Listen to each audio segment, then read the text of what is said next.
안녕하십니까, 박사입니다. 요즘은 외신도 잘 봐야 합니다. 익명의 관계자를 인용해 확인할 수 없는 내용을 기사라고 쓰는 매체도 많습니다. 7월 6일 일본 요미우리 기사입니다.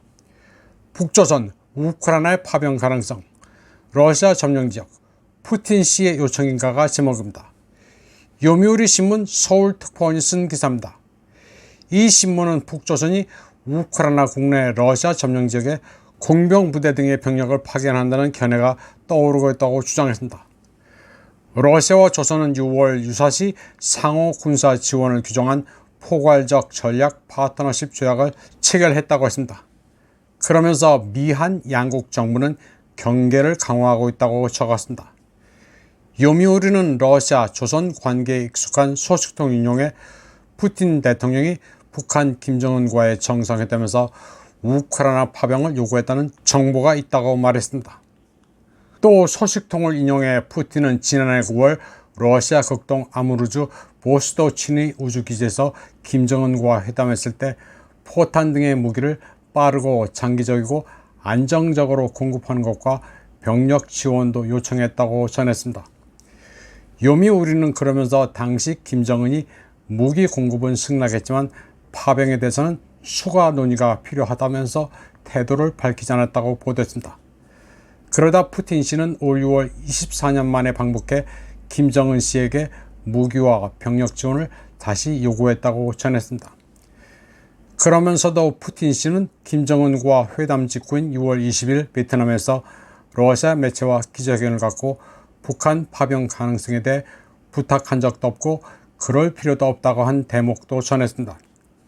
하지만 한국의 국가정보원은 북한의 파병에 대해 면밀히 주시한다는 입장을 보였다고도 했습니다.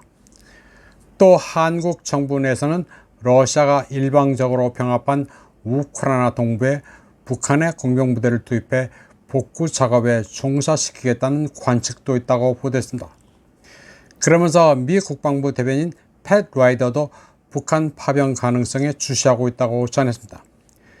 요미우리는 북한이 러시아의 우크라이나 침략에 대한 지지를 표명하면서 지금까지 500만 발 정도의 포탄과 최신의 탄도미사일 등을 러시아에 공급하고 그 보상으로 석유와 식량을 얻은 것으로 추정되고 있다고 말했습니다.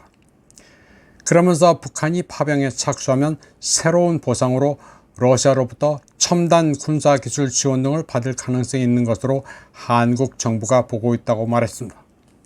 요미우리는 이런저런 스토리를 얼기설기 엮어서 썼는데 보도 내용 가운데 공식적으로 확인된 것은 없습니다. 다음 소식입니다. 타이완 TVBS의 보도입니다.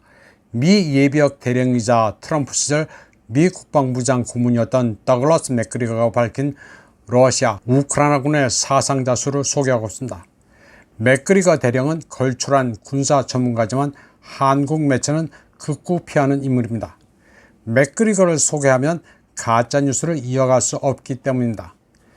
그는 우크라이나군 전사자가 60만 명을 넘었고 부상자까지 합친 총 사상자는 100만이 넘었다고 말했습니다.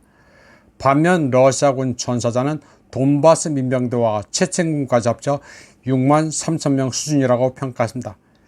TVBS는 또 2023년 11월 우크라이나 매체 1+1이 우크라이나군의 사망 실종자 수가 112만을 돌파했다고 보도했다가 정부기관의 지적을 받고 말을 바꿨다고 전했습니다.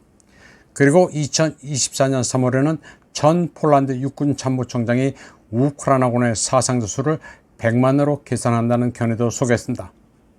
한편 MTN 머니투데이라는 매체는 한국이 대공미사일 신궁과 천궁을 보낼 전망이 나온다고 보도했습니다. 전망이 어디서 나오는지는 밝히지 않았습니다. 그러면서 김대영인가 하는 사람의 견해를 소개했습니다. 김대영인가 뭔가 하는 사람은 한국 1단계로 보관 중인 155mm 포탄을 100만 발 보내주고 2단계로 불금 사업으로 러시아에서 도입한 T-82 전차, BMP-3 장갑차, 메티스-M 대전차 미사일, 이글라 휴대용 대공미사일을 보낼 수 있을 것이라 말했다고 합니다. 그는 또 프랑스에서 도입한 휴대용 대공미사일 미스트랄도 허가를 받으면 보낼 수 있다고 떠들었습니다. 이번 방송은 여기까지 하겠습니다. 시청해주신 여러분 감사합니다.